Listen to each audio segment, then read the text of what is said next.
কাল ছিল রোববার আর দুজনে মিলে বাড়ির সামনের রেস্টুরেন্টে ব্রেকফাস্টের জন্য চলে গিয়েছিলাম। বার্মিজ ভাষায় না ডাম্পলিংগুলোকে ডিমসাম বলে।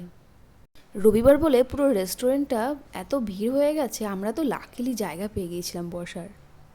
তো গরম গরম ডাম্পলিং খাবার শেষ করেই অর্ডার দিয়েছিলাম এই যে ফুলকো ফুলকো গরম গরম লুচি, তার সাথে আলুর তরকারি, টমেটোর একটা পিকেল ছিল টকটক, আর তার সাথে ছিল মিন্টের চাটনি।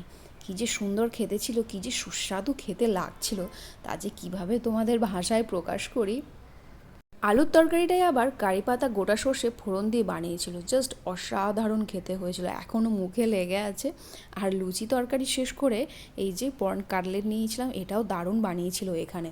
আর সবশেষে এই যে ধোসা ধোসা সাম্বারটা কিন্তু সুন্দর ছিল, আর কোকোনাট চাটনিটাও বেশ সুন্দর বানায় এখানে। আর এই যে চাটা এবার বাদ যায় কেন, এটা ছাড়া তো ব্রেকফাস্ট ইনকমপ্লিট, তাই না? Please subscribe.